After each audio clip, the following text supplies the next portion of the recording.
OMG. I just listened to the opening credits of the Four Agreements. This is a... what's the word? Not hypothetical. You know, there's an Alanis Morissette song about it.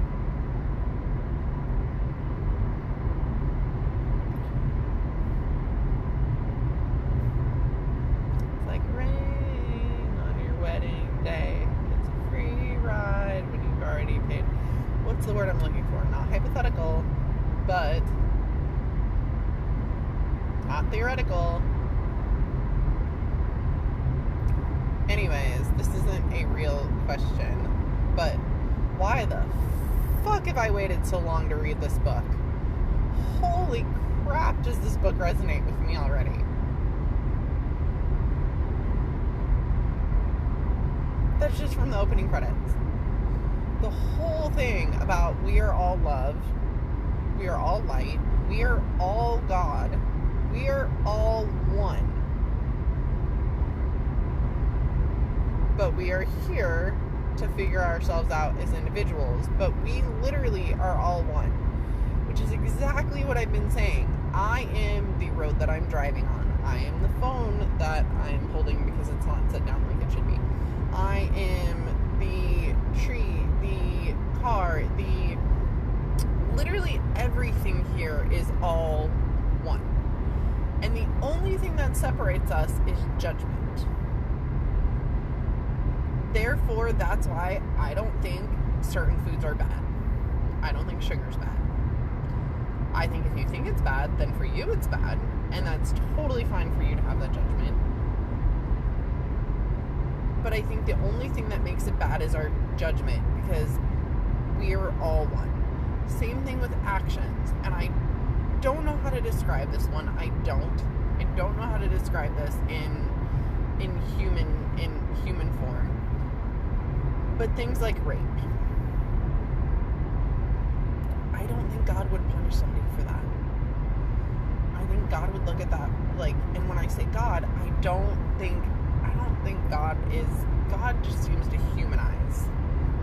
Like, sounds like a person, a person. God is not human. I really do think God is just unconditional love. In my opinion. I said I think, therefore that is my opinion. And there is no judgment of those after they have transitioned on, wherever they believe they go. Because we are all loved, and we are all love. And that's why, I don't know, it's hard because I have compassion for people, and it's exactly what he's saying about the fog. Because those people that have done something like that, like rape, oh, this is a hard one. Clear, I just said God.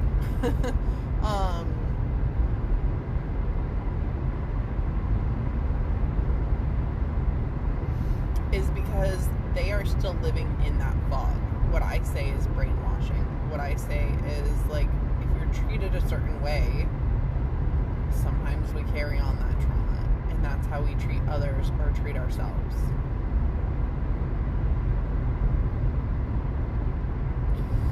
And sometimes it's because we don't know any different, and until we are exposed to different, we don't know different, and we just keep attracting the same stuff into our reality, and we spend our lives in a fog. And some of us are somehow blessed enough to start having that fog lifted and realizing stuff like this, that we all are love, and if we could just all love each other and not hate on each other. And that's the hard part, is because then I find myself even judging people that, you know, like I've talked about.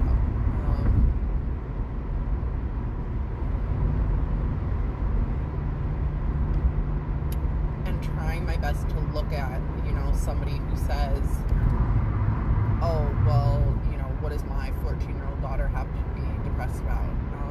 A lot. She's 14. She's a girl. She's got hormones. She's going through puberty. She's in high school. High school is very judgmental. Her parents are divorced. Like, that's a lot to go through. And that's not even knowing her, like, beyond the basics. What does she not have to be depressed about?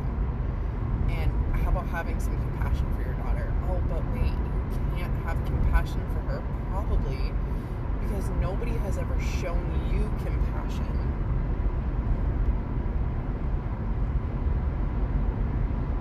And therefore, because nobody ever showed you compassion, you don't know what that is.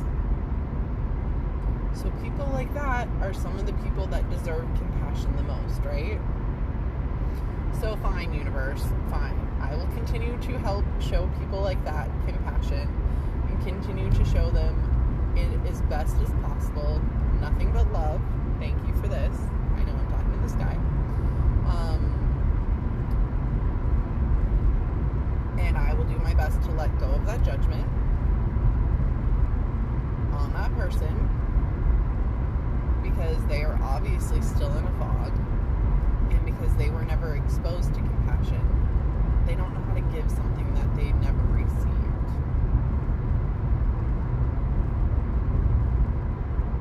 Maybe that's part of the reason why I'm in this person's life, is because I can show this person compassion that they have not been shown anywhere else. I think I'm going to keep that one in mind now going forward when I see this person, and just be as nice to them as possible.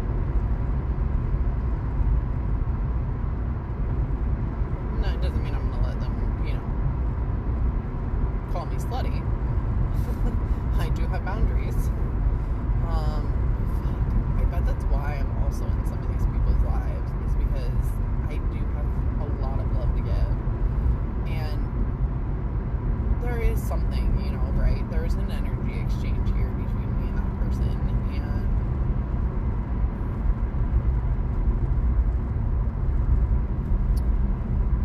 whatever reason, I've asked the universe to bring the people into my life, for a reason, and to help people, because I enjoy that.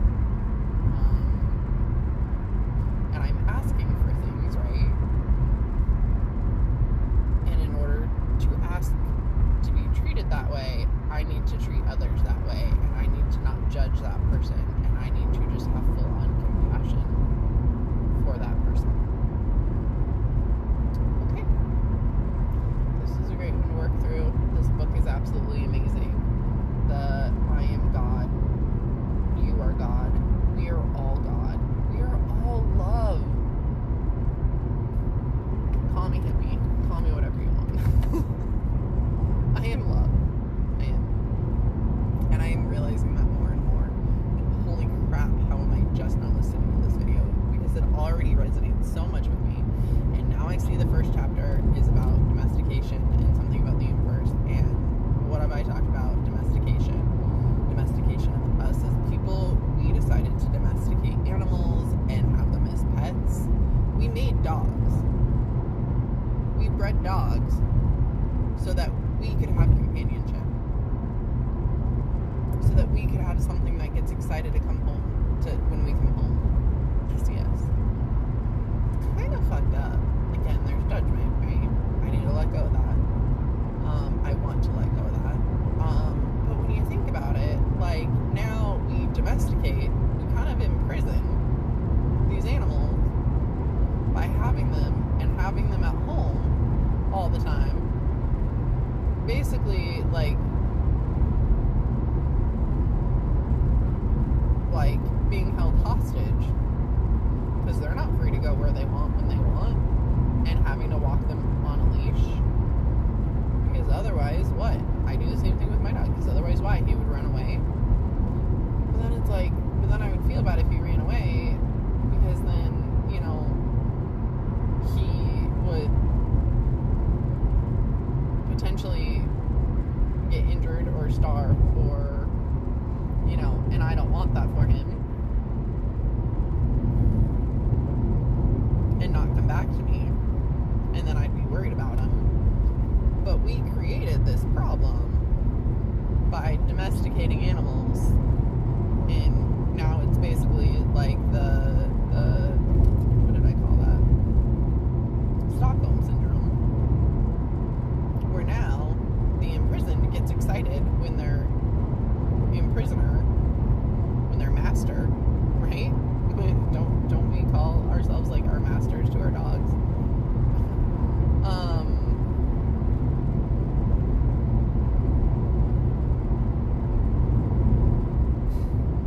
Because they get excited when we come home, and people love that shit, right?